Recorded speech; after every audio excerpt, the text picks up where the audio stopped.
Olá pessoal, tudo bom?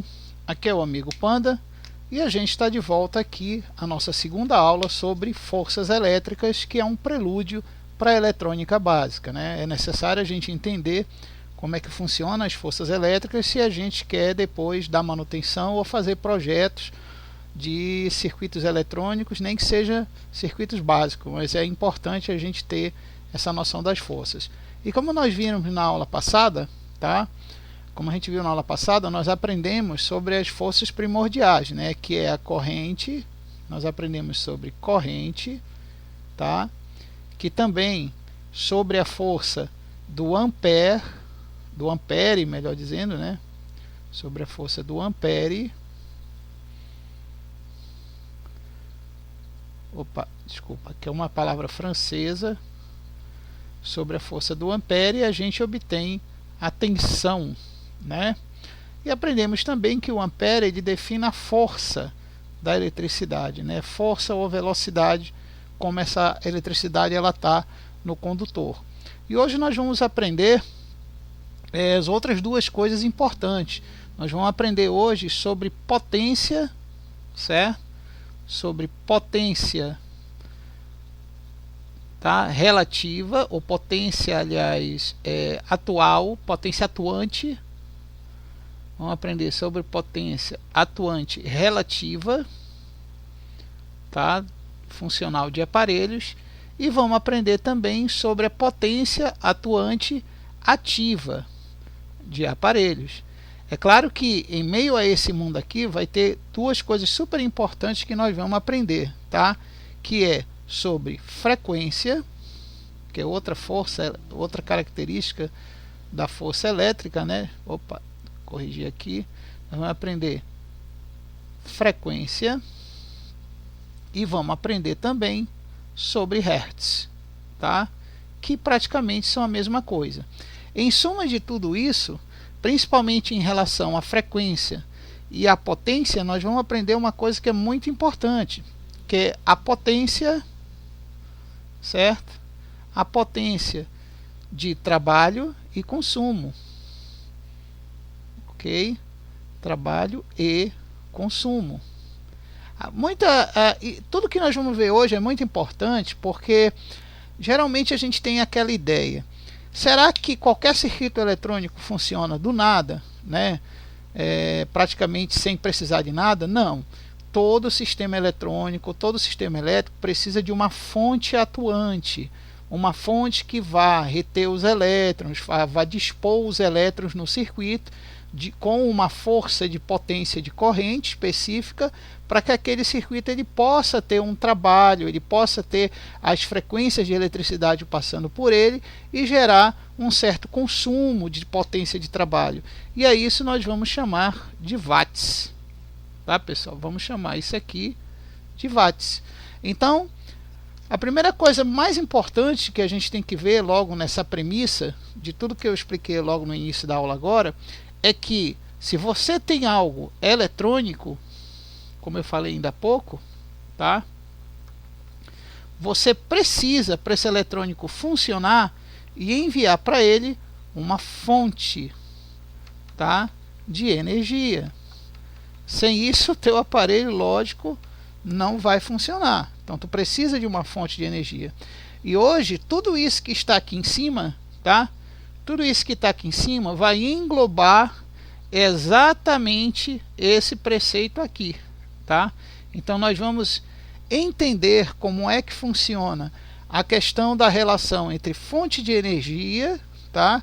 E a relação com o teu aparelho ou circuito eletrônico ou elétrico que seja, tá? E aproveitando, nós vamos aprender sobre watts e vamos aprender sobre hertz e a diferença de cálculo entre eles para potência atuante e potência relativa e ativa do teu circuito elétrico ou do teu circuito eletrônico, né? Já que na aula anterior nós aprendemos como esses elétrons vão correr aí no teu circuito e em relação ao os projetos eletrônicos, mas hoje a gente vai aprender a medir as potências de trabalho para chegar a um nível de potência de frequência e de consumo.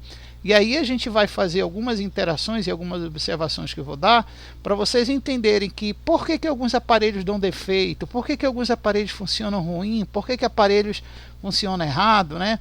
Ou às vezes está funcionando muito bem nos primeiros meses e depois não nos outros. Então tudo isso tem a ver também com tudo isso que nós vamos ver. Tá? Mas antes da gente continuar, se você estiver visitando aí nosso canal, tá? Não esqueça de deixar o seu like aí, ó, o seu like no nosso canal, tá? E se inscrever também no nosso canal para que você possa acompanhar aí as futuras aulas que vão ter aí no nosso canal, ok? Bom, então continuando, o que é que a gente vai fazer agora? Deixa eu apagar aqui. Deixa eu apagar aqui o nosso quadro para a gente já começar a entender sobre potência nominal, tá? Potência nominal e potência ativa e de reação. Então vamos entender isso aqui agora, tá? Vamos lá. Bom, primeira coisa que a gente já aprendeu na aula anterior é que uma vez que você tem aqui, ó, a rede elétrica, né? Vou tentar desenhar uma tomadazinha bonitinha aqui pra gente, tá? Uma vez que você tem aqui a rede elétrica vai alimentar alguma espécie de fonte do teu aparelho lá, tá? Porque, como eu falei, nenhum circuito eletrônico vai funcionar independentemente ligado direto na tomada, na rede AC, que nós vamos estudar melhor em detalhe em projetos elétricos. Então a rede AC é uma rede de alta potência. Então se eu ligar um pequeno dispositivo eletrônico, por menor que seja nessa rede, a tendência do diferencial é tão grande, como eu falei na gangorra na aula passada, o diferencial vai ser tão grande que aquele pequeno componente vai explodir ou vaporizar, tá? Então tem que haver uma fonte reguladora para poder fazer esse AC trabalhar com o teu aparelho eletrônico, ok? Muito bem. Então vamos pegar um exemplo aqui de uma tomada, certo? Que você mediu lá e está dando 127 volts, ok? Isso aqui é a corrente ou a tensão, como nós vimos na aula passada, ok? Pois bem, o que acontece que a tua fonte que vai alimentar o aparelho que vai estar aqui na frente, né?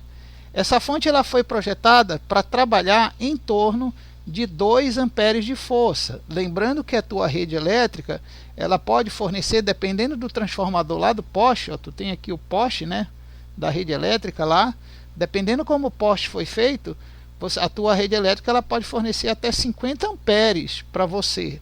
Mas a minha fonte que eu estou projetando aqui para alimentar, ela só vai precisar de 2 amperes. Pois bem, agora já começam os nossos cálculos aqui, tá? Se eu fizer a relação de potência, que é essa daqui, que é chamada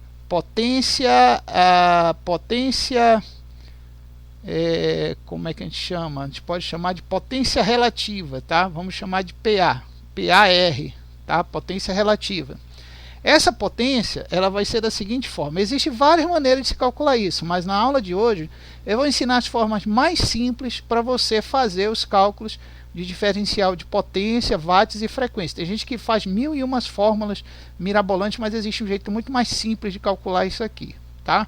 Então veja só, basta eu pegar a tensão, a tensão sobre a corrente e multiplicar pela força, tá?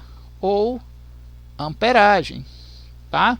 Então ficaria como? Ficaria assim, que a potência vai ser igual a volts vezes ampere, ok?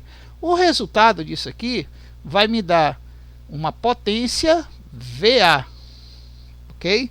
Então vamos pegar o nosso exemplo aqui bacana, esse exemplo muito bacana aqui, que a gente fez da nossa fonte com a corrente entrando a 127 volts e a fonte tendo uma força de retenção da corrente de 2 amperes. Então a gente vai pegar 127 e multiplicar por 2, o que vai dar para a gente em torno, acredito, de 254. Vai ser isso mesmo, 254. Então nós vamos ter 254 VA, tá? Então esse resultado aqui, ele vai ser a potência assimétrica relativa, tá? da tua fonte. Então a tua fonte, vamos desenhar a fonte agora aqui embaixo para ficar mais fácil da gente entender, tá? Eu vou apagar aqui o nosso postezinho de energia elétrica, ok? Bom, lembrando que tem redes que fornecem aí para tua casa 50 amperes e tem rede aí que não chega a fornecer 25, que são redes mal feitas por companhias elétricas ou de transformadores de péssima qualidade, tá? Mas vamos lá, então o que acontece? Eu vou pegar a fonte e desenhar ela aqui, tá? Fonte, e tá aqui ela, vou desenhar aqui ela, tá? Tá aqui a fonte, beleza? Então eu já sei que essa fonte, na entrada dela aqui, ó, na entrada eu vou colocar I de input, tá? Que é entrada de linha. Eu sei que ela vai fazer, já pelos cálculos que eu fiz aqui, eu sei que ela vai fazer 254 VA. E isso seria o que? A potência interna relativa de trabalho dela. Então essa fonte, ela vai ter que acumular na base de 127 volts a 2 ampere uma potência de 254 VA de força, e isso interna, ok? Só que essa fonte, ela vai alimentar algum aparelho aqui de alguma forma, tá? Nem que seja com sinal de 3 volts, nem que seja com sinal de 12 volts, ou um sinal de 15 volts, né? Ela vai ter que alimentar aqui o circuito com os sinais. A gente vê, por exemplo, fontes de computadores é um bom exemplo disso, porque a fonte de computador ela tem sinal de 3.3, ela tem sinal de 12, tem sinal de 5, né? Mas eu coloquei aqui uma fonte diferente, uma fonte que tem 3 sinais diferentes aqui, ok? Pois bem, então vamos lá, vamos calcular o output aqui de cada sinal desse daqui, tá? Vamos lá então. O output da fonte, que é a parte da saída da fonte, diz assim, vamos calcular primeiro por de 3 volts aqui. Ele diz que ele faz um output de 3 volts, certo? Por, vamos supor, 0,5 ampere. Ok. Isso pode estar até escrito na fonte, né? Ou se você tiver o projeto da fonte em mãos, o projeto vai dizer isso aí, que o sinal de 3 volts dessa fonte, ele vai operar em potência de 0,5 ampere, a potência máxima que ele vai operar, ou a nominal dele. Pois bem, se eu já tenho aqui a voltagem, que é a tensão de 3 volts, já em DC, e eu tenho aqui a amperagem, o que é que eu posso fazer então? Eu posso calcular exatamente isso aqui, ó. Eu posso calcular quantos VA de potência esse sinal tem em forma o que? Relativa. Então o que é que eu vou fazer? Eu vou fazer aqui agora, ó, 3 vezes 0,5, o que vai me dar um resultado de 1,5, que eu acho que é a metade de 3, tá? Então eu vou ter 1,5 VA, ok? 1,5 VA. Então o que vai acontecer? O meu sinal de 3 volts aqui, ele vai trabalhar a 1,5 VA, certo? Olha só como é interessante, né? Como é interessante isso aqui. A gente vê que o sinal de 3, ele internamente na fonte, ele vai trabalhar a 0,5 A, né, amperes, mas a potência nominal de saída dele para o aparelho é essa aqui, ó, 1,5 A. Então quer dizer, a fonte ela potencializa, ela vai potencializar a saída com uma força nominal de potência um pouco maior do que a força de potência interna. Aí você deve estar pensando, mas Panda, da onde ele vai tirar essa energia? Daqui, ó, ele vai tirar daqui, lembra disso, né? Que nós estamos num AC em alta amperagem, então aqui tem potência de sobra, quer dizer, na teoria, né? Vai que a luz comece a ficar fraca lá na tua rede, então não vai ter potência suficiente. Então o que acontece? É bom explicar que se a tua rede falhar, começar a baixar a potência, a tendência vai ser a fonte tentar compensar essa diferença, e isso ela esquenta demais. Por quê? Porque ela vai subir esse diferencial, então ela vai aquecer, ela vai além do limite físico dela. Então é por isso que quando a energia fica fraca, a tendência é as coisas se queimarem, né, pessoal? Então deu para entender que como ele vai ter energia de sobra vindo da rede elétrica, a fonte, você vai ter aqui no output, na saída da fonte, 3 volts por meio ampere, e essa diferença compensada com o trabalho total interno, a potência alta da fonte, vai gerar o que? A relação de tensão vezes amperagem.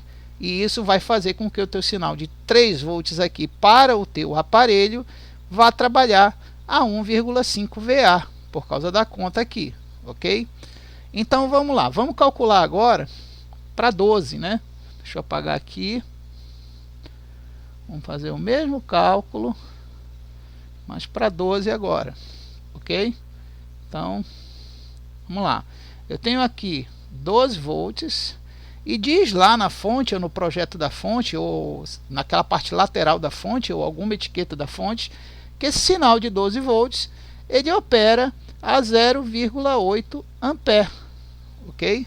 0,8, deixa eu fazer um 8 melhor aqui, ok? Pois bem, então vamos fazer o cálculo. Nada mais vai ser do que 12, conforme a fórmula aqui, né? Vai ser 12 vezes 0,8, ok? O que vai me dar, certo? O que vai me dar, só calcular separado aqui para não riscar muito o quadro, certo? O que vai me dar aqui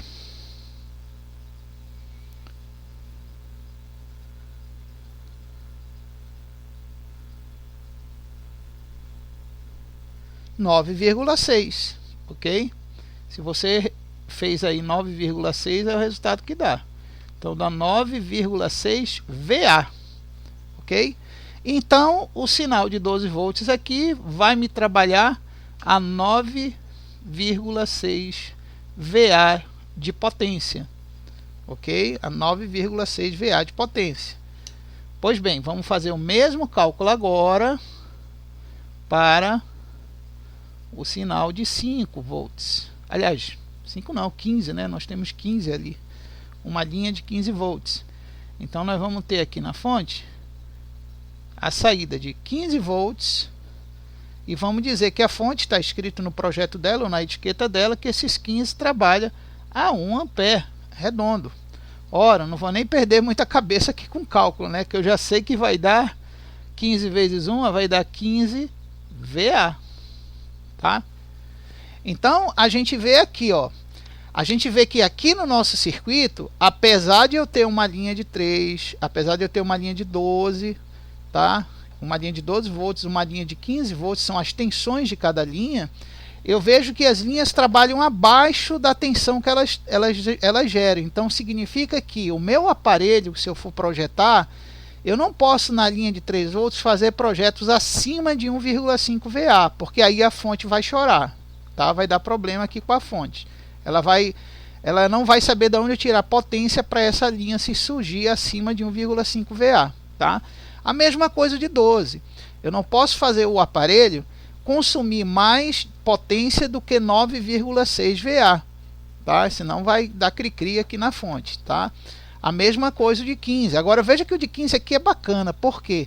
Porque o de 15 ele está trabalhando redondo a 15. Então eu posso projetar redondamente o meu aparelho aqui na frente para ele usar 15 VA de potência sobre uma tensão de 15 volts que vai dar paralelo 15 por 15.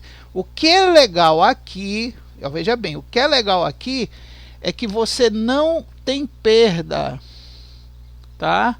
Não.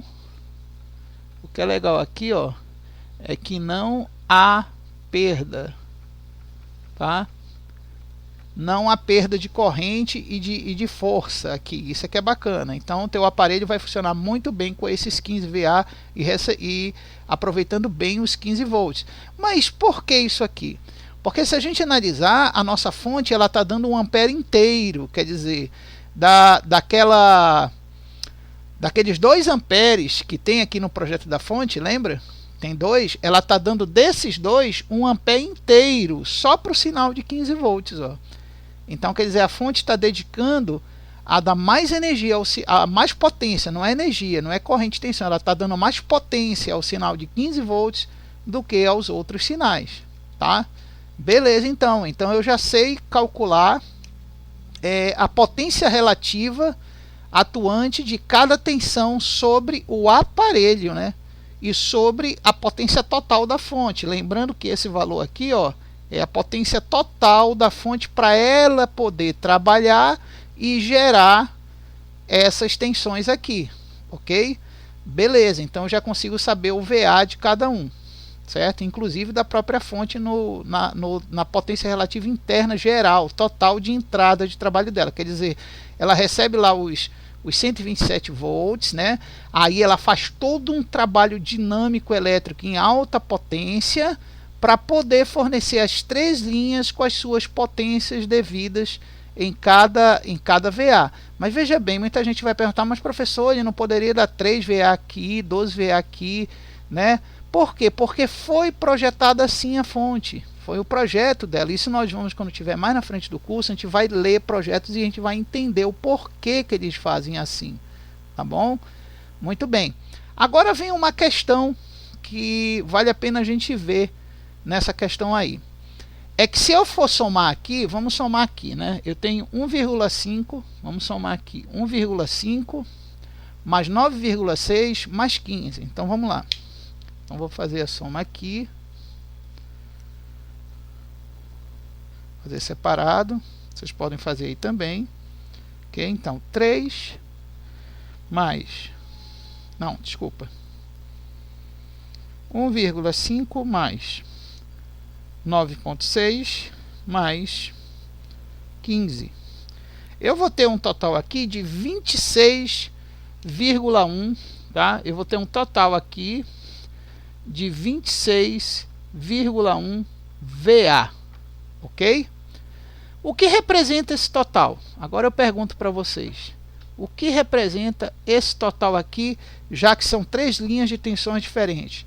Isso representa a potência total funcional do aparelho eletrônico, do circuito eletrônico.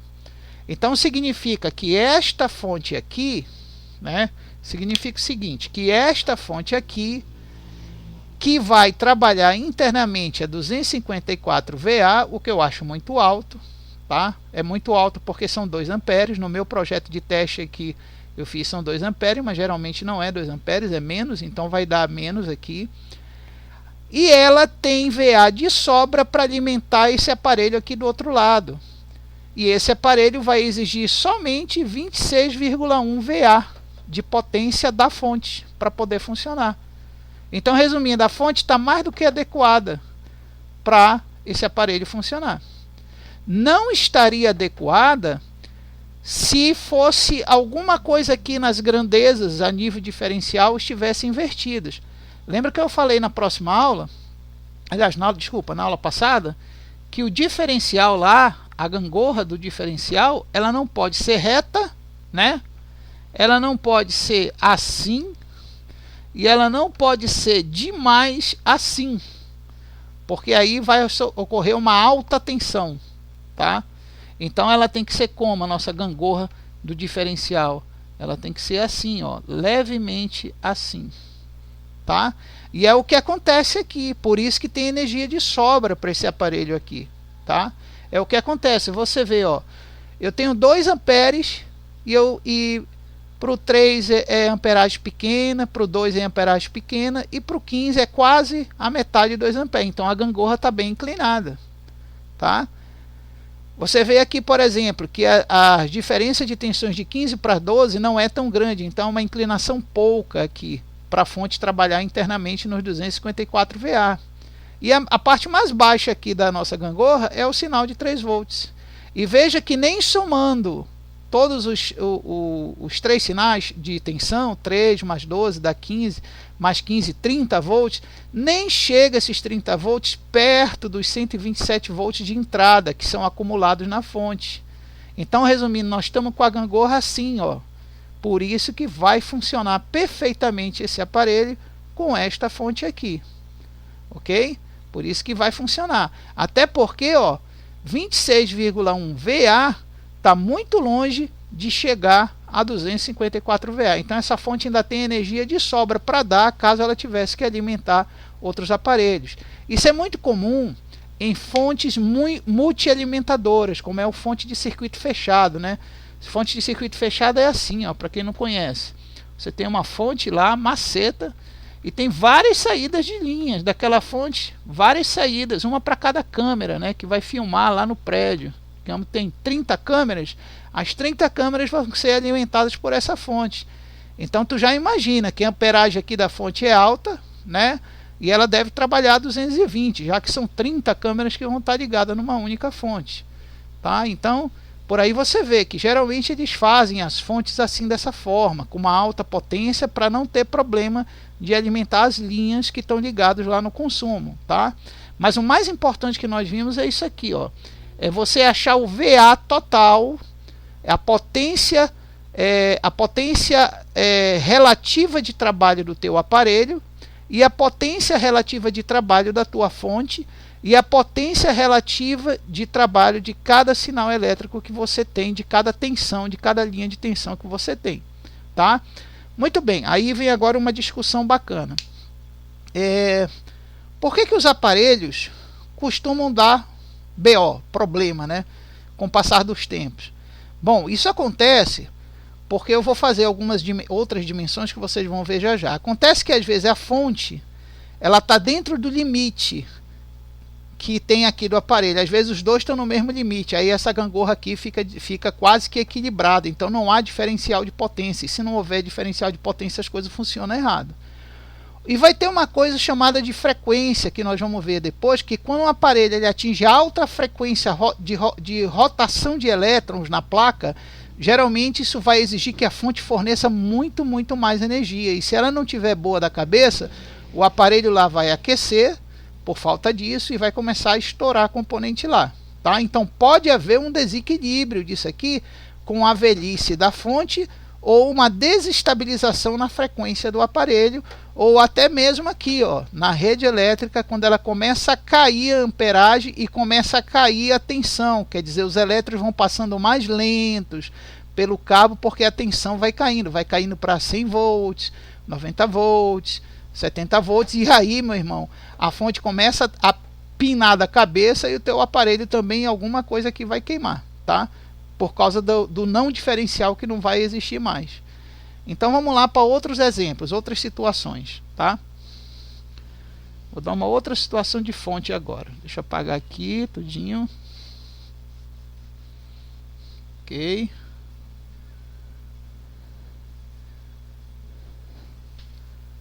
E vamos para outras situações milímetros e outras situações de cálculo disso daí, tá bom? Então vamos lá.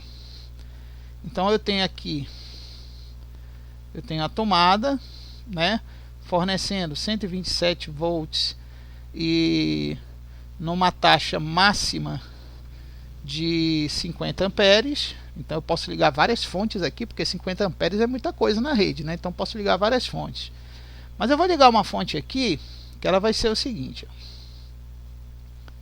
Essa fonte que eu vou ligar, ela vai ter de entrada 110 volts, quer dizer, ela não vai usar os 127 da tensão da tomada, ela não vai usar, ela vai usar menos, é sinal que o diferencial vai ser maior, e isso é bom, porque os elétrons vão passar um pouco mais rápido para cá para a fonte.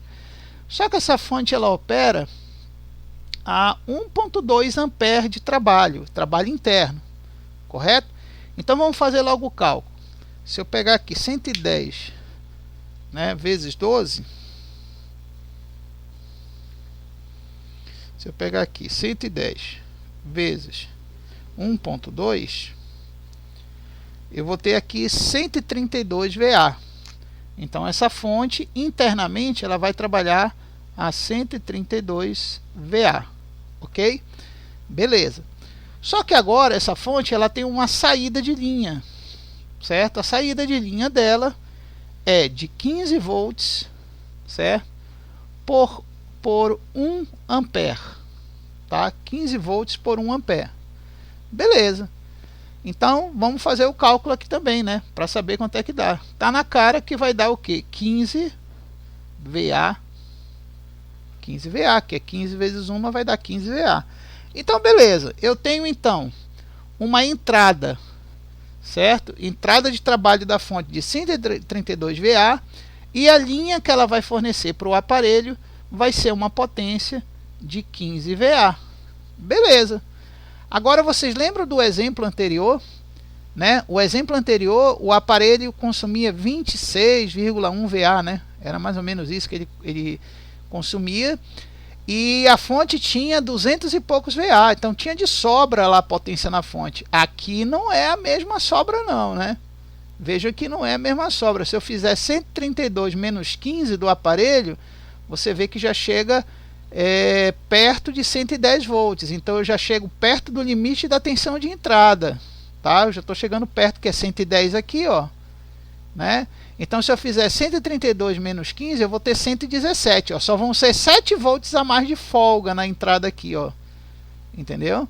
Então é por isso que no caso desse exemplo que eu estou dando, desse exemplo aqui, eu estou próximo dos limites de conversão de potência. Por isso que nós chamamos essas medidas de potência relativa. Por isso que tem esse Rzinho aqui. Na apostila que vai ter aí embaixo do vídeo aqui, quando você baixar, você vai ver que eu chamo de potência ativa relativa, tá? Ela é relativa porque vai ter essas diferenças entre tensão de entrada, a amperagem e o que vai diminuir da potência de trabalho da fonte, tá?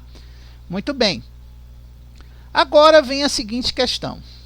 Eu já sei que esse aparelho que está aqui na frente, né? O aparelho aqui, o aparelho eletrônico, eu já sei que ele vai trabalhar numa potência de 15 VA. E eu sei que a minha fonte vai ter essa potência de 132 VA para tirar os 15 daqui, certo? Agora o problema que eu quero saber é o seguinte: com que frequência isso vai acontecer? Né? Quantas vezes num segundo? Quantas vezes o tempo de trabalho vai fazer esses 15 VA sair daqui, né? Porque a gente pensa que isso é constante, mas não é. Para quem estuda aí efeito elétrico senoidal ou já analisou a eletricidade do ponto de vista eletrônico mesmo, através de um osciloscópio, já deve ter visto que a eletricidade ela pode ser assim, né? Aqui é pouca oscilação de corrente. A gente sabe que ela pode ser assim, certo? E a gente sabe que ela pode ser assim também, ó. Correto? Então, a gente chama isso aqui de frequência elétrica. Quando a frequência elétrica ela é desse tipo aqui, esse tipo que está embaixo aqui, a gente diz que é frequência oscilante. Por quê? Porque aqui nessa parte de cima, aqui para cima, é alta frequência e para baixo aqui é baixa frequência. Então, para um aparelho funcionar bem, é necessário que seja assim, ó. Como eu vou mostrar, ó. É necessário que seja assim, ó. Você vê que tem mais altas do que baixas frequências, tá? Então vamos supor que a frequência máxima que essa fonte chegue, a frequência máxima que ela chegue é X, né? E X está aqui, ó. E o teu aparelho é Y. Y está mais abaixo, está aqui, ó. Então significa que a tua fonte ela tem frequência de energia de sobra para fornecer para o mínimo necessário, que é o Y aqui, que o teu aparelho pode receber. Mas o problema é que vai ter momentos em que a frequência vai oscilar, que são esses momentos aqui, ó. E é por isso que toda alimentação da fonte para o aparelho, mesmo tendo esse diferencial de potência, vai ter uma oscilação de frequência. Isso nós chamamos, veja bem, isso nós chamamos em forças elétricas de principalmente essa parte de baixo aqui, ó, nós chamamos de perda residual de potência, tá? Perda residual de potência. Isso ocorre milhões de vezes por segundo, só que é muito rápido. Mas é como eu expliquei aqui para vocês, se essa perda for maior, vai ser ruim para o aparelho, tá? Mas aí vem a questão. Então, Panda, o ideal é que a energia elétrica seja assim? Não, mas se ela for assim, ela não é excitada a correr pelo circuito. Quando ela é assim, dessa forma, ela é excitada a correr pelo circuito. Então ocorre uma corrente de potência no teu circuito eletrônico, é justamente esse VA aqui. Mas aí vem a pergunta, como é que eu vou calcular essa frequência? Como é que eu vou saber qual é essa frequência para me saber a perda residual que eu tenho entre a fonte e o aparelho na hora que a energia estiver correndo ou excitando em frequências contínuas no aparelho, tá? Bom, antes da gente continuar para a gente calcular, eu tenho que explicar melhor o que seria essa frequência. Nós entendemos a nível de desenho, mas deixa eu explicar a nível de definição científica para as energias, tá? Então veja só, quando você tem um condutor aqui, faz de conta que eu tenho um condutor, tá? Se eu tenho um condutor aqui, normalmente está passando elétrons nesse condutor, ok? Esse condutor pode ser uma pista do circuito, né? Pode ser lá um capacitor que chega a interromper a energia ou filtrar a energia e assim por diante. Só que quando ela está nesse estado assim, ó, que ela está correndo muito rápido, tudo agrupado, a gente costuma dizer que não há frequência, a energia está passando de uma vez. Então, se eu for analisar no osciloscópio, eu só vou ver isso aqui, ó. Eu só vou ver uma linha assim e acabou-se. Porque ela passa de uma vez só, com uma só excitação e acabou-se a energia. Então, o ideal para manter a potência entre o movimento da energia é que ela tenha isso aqui, ó. Ela tem os ciclos de interrupção, como se fosse um pulsar elétrico, entendeu? E essa diferença aqui é que vai dar aquilo que nós chamamos de variação de frequência, tá? Então, veja bem, quando esses espaços entre eles são maiores, tá? A gente diz que a frequência é muito baixa, e aí a energia tem dificuldade de passar. Quando esses espaços são bem menores e a frequência é mais intensa, então a energia ela vem com mais força para o caminho dela, tá? E a essa repetição, no caso aqui ela repetiu em 3 blocos a frequência, né? A quantidade de repetição. Ela repetiu aqui a tensão, repetiu aqui e repetiu aqui. Então, no caso, ela repetiu 3 vezes a frequência aqui. E a gente eu não vou entrar na questão de como isso foi criado, o cálculo de frequência e tudo. Eu só vou dizer que quando a corrente pulsa e se repete dentro do condutor, fazendo com que ela se empurre para gerar todo um circuito, quer dizer, a corrente vem aqui da tomada, vai para a fonte, né? Aí da fonte ela vai percorrer um circuito aqui, ó. Ela vai percorrer um circuito e retornar. Por quê? Porque a fonte ela vai dar corrente DC, que nós vamos ver na próxima aula, que é corrente contínua. Então a corrente vai dar o circuito e voltar. O problema é que tem aparelhos que essa corrente é mais rápida e tem aparelhos que a corrente é mais lenta. E essa lentidão ela é calculada em quantas vezes por segundo a corrente passa no circuito desde da saída da fonte. E essa lentidão e essa velocidade, ela é medida em hertz, pessoal, tá? O famoso hertz. Aí o pessoal vai dizer, ah, mas não tem a ver com áudio, rádio, quilohertz. Também tem a ver. Mas em forças elétricas, a gente costuma dizer que a quantidade de vezes que o elétron ou um conjunto de elétrons passam pelo circuito, em todo o circuito, seja elétrico ou eletrônico, tantas vezes por segundo, então a gente tem uma frequência de passagem, uma frequência com que o elétron passa nesse circuito aqui. Então essa frequência vai ser x Hz. Então significa que se ele der 20 voltas aqui em 1 segundo, nós temos 20 Hz. Se ele der 60 voltas aqui em 1 segundo, nós temos 60 Hz. E assim por diante, tá?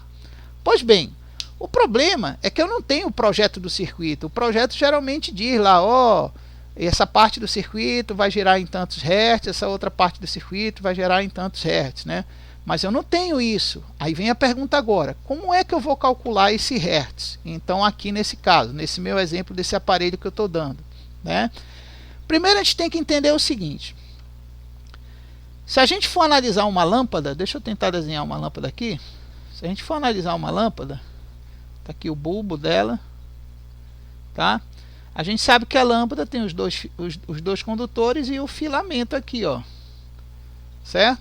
E tem a energia aqui que vai entrar e vai sair da lâmpada. Na realidade a energia ela faz isso, né? Ela vai por um filamento, aí ela chega no filamento aqui, ela aquece sob resistência e depois volta saindo.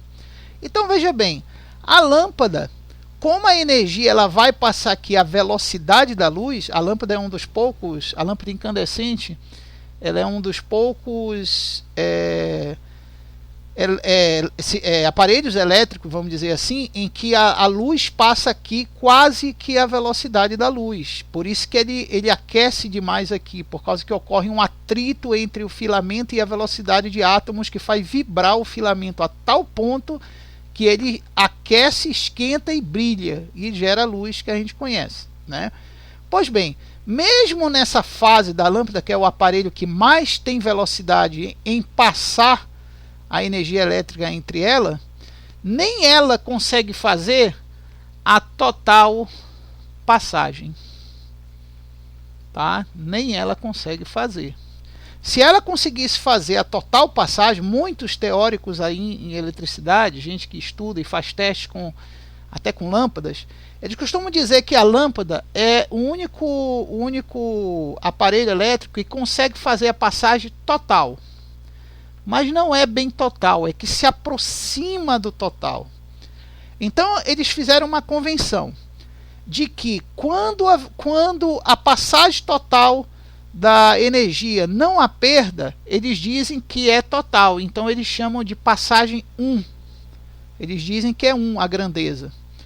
E quando não há passagem nenhuma de energia, há bloqueio total da energia, eles dizem que bloqueio, eu vou até escrever aqui, que o bloqueio da energia é igual a zero. Tá? Opa, deixa eu desenhar o zero direito aqui. É igual a zero.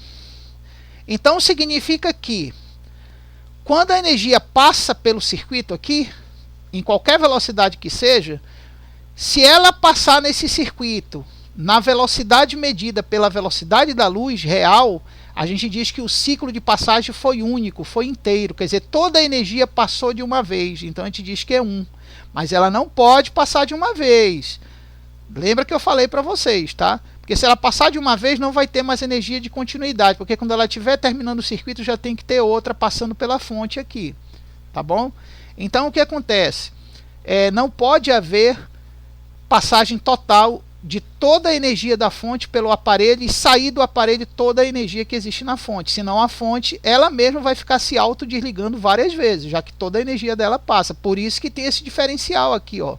132 para 15, para que não passe a energia toda. Já pensou se o aparelho aqui fosse 140, ia sair tudo de uma vez e não ia ter energia suficiente para o aparelho. Mas como graças a Deus é 15, então não precisa sair toda a energia de uma vez. Então nunca vai ser 1 a passagem, nunca vai ser 1. Não só no circuito, como também na fonte, a saída da energia total da fonte.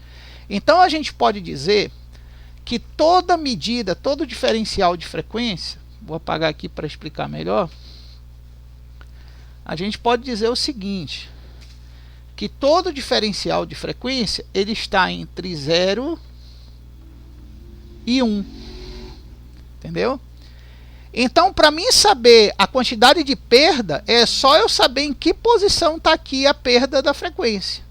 Mas como é que eu vou saber a perda? Ó, tá na cara aqui, ó. Eu tenho 15 para 32. Então eu vou saber quanto que 15 faz a perda em 132 e depois faço aqui no caso 1, que é a passagem total que não vai acontecer, lógico, como eu já expliquei antes, menos o resultado. O resultado do quê? Disso aqui, ó, menos o resultado da fonte, da potência da fonte, menos o resultado da potência do aparelho menos a potência da fonte. Aliás, menos não, desculpa, dividido, tá? Dividido. Então, como é que eu posso fazer para explicar melhor para vocês? Vamos fazer o cálculo agora, para a gente pegar como é que faz. Então, eu vou pegar aqui a potência nominal do aparelho, que é 15. Então vamos lá, como é que eu vou achar a perda? Como é que eu vou achar a perda de Hertz? Eu vou fazer a potência nominal do aparelho, que é 15, dividido pela potência nominal da fonte, que é 132. Então, se eu dividir isso aqui em VA, né, todos dois em VA, então vamos fazer a divisão agora e ver quanto é que vai dar. Então, vai ficar 15 dividido por 132. Eu vou obter 0,11, tá? Aproximadamente eu vou obter aqui 0,11, certo? Então eu já sei que existe uma perda de 0,11 ciclos em cima de uma passagem total, de 0,11 de potência em cima de uma passagem total. Então o que é que eu vou fazer? Eu vou fazer a passagem total menos 0,11. E eu já sei que esse resultado vai me dar exatamente 0,89. Certo? Então eu já sei que são 0,89 Hz de passagem de energia. É o ciclo que vai ter. Então é como se fosse assim, ó. É como se fosse assim. Eu vou tentar demonstrar isso em forma de gráfico, já que eu não tenho um osciloscópio aqui mostrando, tá? Seria mais ou menos assim, ó. Aqui eu tenho uma passagem da frequência. Opa, desenhar à direita aqui. Aqui eu tenho a passagem da frequência. E esses 11 que está sendo mostrado aqui é só essa perda aqui, ó. Essa perda pequena que tem aqui. Tá? Então aqui vai ser essa perda de 0,11 e o resto aqui de cima vai ser os 0,89. Tá? Então, resumindo, esse aparelho aqui, deixa eu apagar aqui em cima, tá? Esse nosso aparelho que tem uma potência de 15 VA, ele vai operar em frequências de 0,89 Hz. A gente geralmente nem coloca o zero, a gente costuma dizer assim, ó, que são 89 Hz. Por quê? Ah, você multiplicou por 100? Por que, Adriano, que você multiplicou por 100? Por que você andou com zero duas casas? Porque é baseado em 1. E 1 a gente sabe que a nível de grandeza equivale a 100. Então, por isso que em Hz eu vou deixar logo em 89 Hz, tá? Agora, muita gente aí que entende de eletrônica vai dizer assim, mas poxa, esse Hz é muito alto, que diacho de aparelho é esse aí, né? Gente, geralmente hoje a gente costumava dizer o seguinte, que antigamente a gente tinha uma eletrônica, que era chamada de mais analógica, certo? E a eletrônica analógica, ela tinha muitos limites. Os limites de construção física da eletrônica analógica geralmente não conseguia passar de 65 Hz. Por quê? Porque tinham problemas em fazer fontes de maior amperagem, geralmente as fontes eram abaixo de 1 ampere e os aparelhos tinham uma potência de trabalho muito alta. Como nesse aqui é só 15 VA, mas tinha aparelho que trabalhava 80 VA, 90 VA ou 100 e poucos VA, entendeu? Então era complicado na eletrônica analógica chegar a ultrapassar os 65 Hz. Mas hoje a gente vive a eletrônica digital, né? Qual a diferença? É que a eletrônica digital, hoje ela consome muito menos energia para muita velocidade. Então hoje, na eletrônica digital, dos computadores, TVs, tudo que é moderno hoje, as celulares e tudo mais, hoje a gente já tem alcance de frequências acima de 65, temos frequência de 78, temos frequência de 85, mas geralmente morre aqui nos 98. Eu vou explicar o porquê que morre aqui nos 98, tá? Existem aparelhos que têm frequência já acima, que é o caso das TVs grandes, aquelas TVs de 50, 60, 70 polegadas, elas trabalham hoje numa frequência de circuito até de 127 Hz. Opa, desculpa. Aliás, não, já tem algumas que trabalham até a 220 Hz. Ou desculpa, 220 não. 275 Hz já. Tá? Já tem TVs gigantescas que trabalham nessa frequência. Por quê? Porque se a TV é grande, precisa de muita alimentação por causa da quantidade de milhões de LEDs que tem ali, o backlight dele é uma luz de alta intensidade, então lógico que a fonte aqui vai ser um pouco maior. Vai ser uma fonte que aqui pode ser até 110, mas aqui vai ser uns 5 amperes. Então até o tamanho da fonte, se hoje você vê fontes pequenas, uma fonte interna de uma TV dessa grande deve ser uma coisa monstruosa, desse tamanho aqui assim, ó. Entendeu? E a TV dentro do circuito dela, o aparelho, o circuito que vai alimentar os LEDs e tudo mais, ela também vai trabalhar numa tensão maior. Então é por isso que hoje se alcança essas frequências tão altas que na eletrônica analógica antigamente não se alcançava, tá? Então veja bem, vamos analisar novamente o nosso aparelho aqui, que trabalha a 15 VA de potência interna, 89 Hz. 89 Hz é um ciclo muito rápido, então as coisas vão estar lá assim, rodando muito rápido dentro do aparelho, certo? Só que esse aparelho pode ser o quê? Pode ser um aparelho eletrônico digital que gere imagens ou precise gravar em forma ótica discos de alta velocidade. Então tudo que tiver alta velocidade em nível de aplicabilidade física vai exigir um circuito que processe em hertz mais rápido. Agora o mais interessante é que hoje nós vivemos uma era da eletrônica em que microcomponentes já usam frequências altas. Você tira pelo processador, pelas memórias RAMs, as memórias cache de computadores e tudo mais. Então hoje tudo já trabalha em frequência mais alta, por isso que as fontes hoje, quanto mais rápido for o teu equipamento e o teu aparelho hoje em dia, maior vai ter que ser a potência da tua fonte, maior vai ter que ser esse VA aqui da tua fonte. Por isso que com equipamentos mais simples ou até computadores mais simples, uma fonte de 270 VA ou 230 já dá conta do gasto. Mas um supercomputador gamer que tem a placa de vídeo mais veloz, processador mais veloz e tudo mais, até 400 VA que vai ser pouco. Talvez você vai ter que passar para 600 ou 700 VA, tá? Para alimentar um computador hoje em dia. Então deu para entender essa relação do Hertz, ok, pessoal?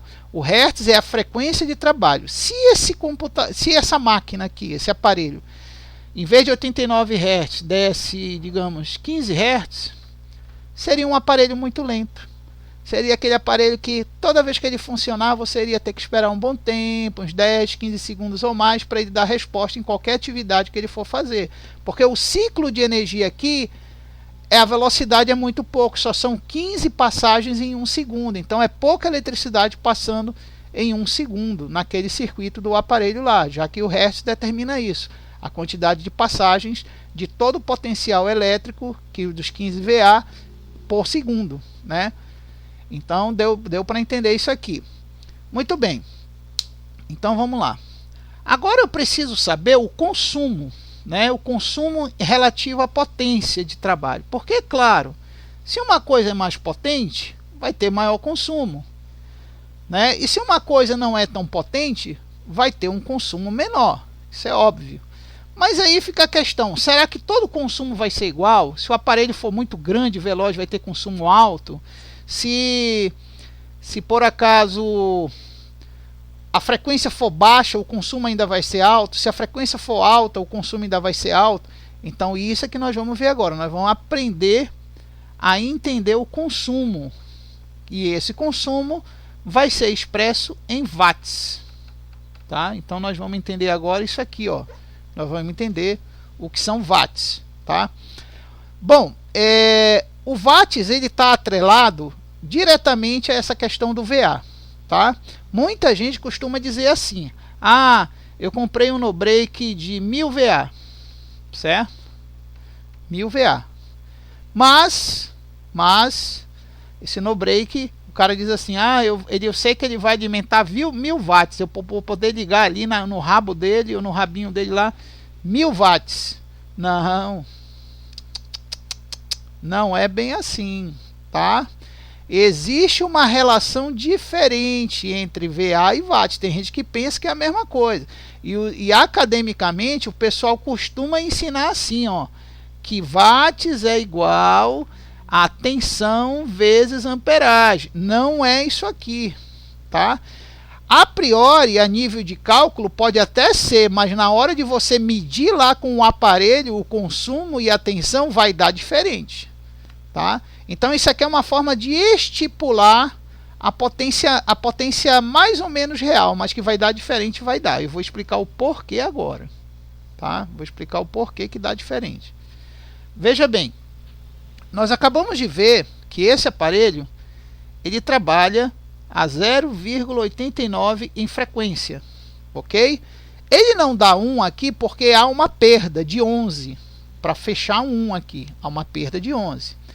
E essa perda ela não vai acontecer por causa do projeto do aparelho. O aparelho foi projetado para aguentar até 89.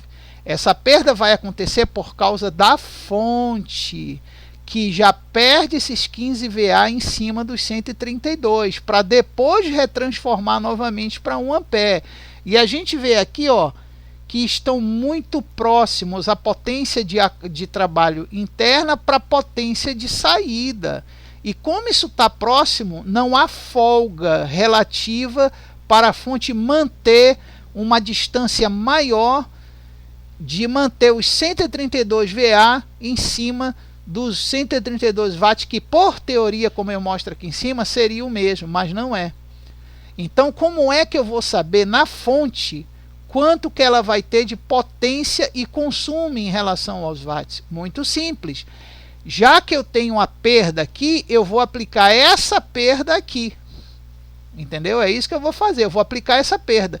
Então, na realidade, esta fonte ela só vai poder gerar para esse aparelho essa relação de frequência de energia. Então, essa diferença de 11 já é a perda na potência.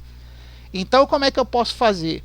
Eu vou pegar os 132 VA e multiplicar pelo 0,89, que a gente já havia calculado. Quanto que vai dar? Vamos ver aqui já já. Tá? Vamos pegar aqui. Só que dessa vez eu vou aqui para a calculadora, 189, desculpa, 132 vezes 0,89. Então, na realidade, veja bem, na realidade, essa fonte só vai trabalhar... perdi o cálculo. Deixa eu pegar aqui de novo. Só vai trabalhar a 117 watts, tá? E o mais interessante é que isso aqui vai ser o consumo máximo da tua fonte. O consumo máximo da tua fonte. Ela não vai consumir mais que isso. Viu como deu diferente, ó? 117 para 132. Por quê? Porque a perda de frequência, há uma perda de 0,11 no conjunto de repetições de cargas que vão ser jogadas em frequências em cima do teu circuito, tá? Então, por isso que tem essa diferença. Então, eu chego à seguinte conclusão, né? Que um no-break de 1000 VA ou um estabilizador de 1000 VA, ele não vai estabilizar 1000 watts, tá? Ele vai estabilizar menos. Por quê? Até porque para chegar nesse VA, não foi 100 vezes 10, não foi 100 vezes 10, foi um outro cálculo. Então, por isso que vai dar essa diferença, tá? Por isso que vai dar essa diferença aqui. Então, é importante você saber que, geralmente, o consumo em watts, ele não é igual ao consumo de potência. Nós chamamos, geralmente, isso aqui de força real. É a força de trabalho real que teu aparelho tem, que é o watts. E nós chamamos isso aqui de potência de força relativa, que é o VA, tá? A gente chama de potência. Mas o verdadeiro trabalho de força, tanto de consumo como de potência, é definido em watts, porque aqui tu vai ter um consumo, é aquela história. O cara pode ser muito forte. Você tem aqui, ó, um trabalhador, você tem um trabalhador muito forte, assim, com os músculos, uns braços enormes, muito forte. Mas você tem um potencial de trabalho grande nesse trabalhador, um potencial muito grande. Mas eu vou dar pouquinha comida, vou dar só um lanchezinho básico para ele, um suco e meio pão. Tu acha que esse lanchezinho básico que eu vou dar para ele, que tem um potencial grande, ele vai se manter trabalhando só com esse lanche durante 12 horas em serviço braçal? Não, ele vai sentir fraqueza. Por quê? Porque o potencial dele muscular para realizar 12 horas de trabalho braçal é grande, mas ele não tem a energia potencializada aqui, ó, suficiente para realizar isso. Então é a mesma coisa. A potência real realizada que vai poder realizar é essa, mas essa é a potência que poderia receber pela corrente elétrica, tá? Então por aí você vê que geralmente o consumo em watts é menor. Agora, eu estou calculando esse consumo em relação ao trabalho que a fonte vai ter sobre o aparelho, mas veja que o aparelho também tem o seu consumo em relação à fonte, tá? Então vamos calcular o do aparelho também. Então veja só, o aparelho, tá, são 15 VA, ok? 15 VA. Mas, como ele tem um ciclo que não é a passagem total de energia e tem um certo retardo, que é 0,11, ele só dá até 89 Hz de ciclo. Então o que acontece? Eu vou pegar esses 15 e multiplicar por 89. Vamos ver quanto é que vai dar aqui.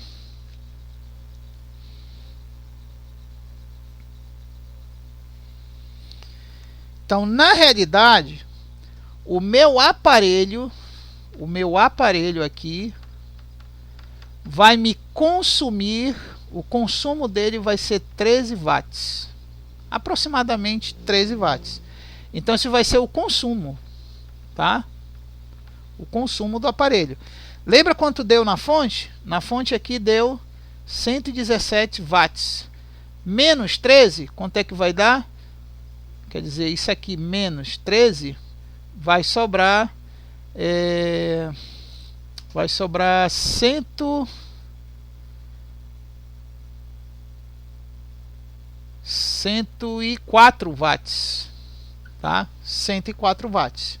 Então, resumindo, vai me sobrar em torno de 100 watts para a fonte trabalhar com folga, certo? Então, olha só, para você ver, a fonte era 132, o potencial de trabalho interno dela. Mas, na verdade, a potência de trabalho livre dela vai ser essa aqui, vai ser 104. Por quê? Porque o próprio aparelho aqui que ela vai alimentar já vai trabalhar em 13 watts. Quando ele estiver trabalhando no pico máximo, ele vai estar consumindo 13 watts. Certo? E o que vai diminuir os 117 watts reais da fonte. Então, é como eu digo, o trabalhador aqui braçal, ele poderia exercer força de 132 watts, mas como ele está ou bem alimentado ou mal alimentado, o máximo que ele vai poder exigir é isso aqui, 104 em vez de 132, tá? Então, acredito que com essa aula de hoje, vocês deram para entender que o porquê que os aparelhos e as fontes têm entrada e saída, qual a relação em potência VA no fator de multiplicação entre eles, e que o diferencial entre a fonte VA e o aparelho vai te dar a perda de ciclos, tá? Que é o chamado Hertz aqui, é o chamado Hertz, e que isso aqui vai definir na realidade o consumo de trabalho do teu aparelho, e não a potência real, já que essa é a potência relativa e essa é a potência potencial ativa, tá? Então a gente costuma dizer assim, ó, que VA é a potência relativa e watts é a potência de consumo real, ativa, ou pode chamar de ativa, tem gente que chama, alguns doutores aí chamam de ativa, o PCA ativo de consumo, que é watts, tá? Então eu acredito que com todos esses cálculos aí, vocês já consigam fazer alguns exercícios que eu vou deixar aqui embaixo, vai estar embaixo aqui no comentário do vídeo no YouTube, vai ter uma apostila sobre esse assunto que vocês vão baixar e vai ter alguns desenhos explicando similares a esses daqui e os cálculos também como exemplo, e ao final da quarta folha, se eu não me engano, você vai ter lá os exercícios para vocês fazerem. Faça o exercício lá, porque esse exercício, para quem está acompanhando o curso, já vai valer como pontuação para quem quiser ser certificado ou receber um certificado de participação do curso, tá? Então fica aí o abraço do Panda para vocês, e acredito que na segunda a gente vai ter um novo vídeo já dando continuidade a essa parte de prelúdio de eletrônica, explicando sobre as forças eletrônicas, não mais forças elétricas, mas sim as forças que podem atuar do ponto de vista de elétrico para eletrônico, tá, pessoal? Até mais aí.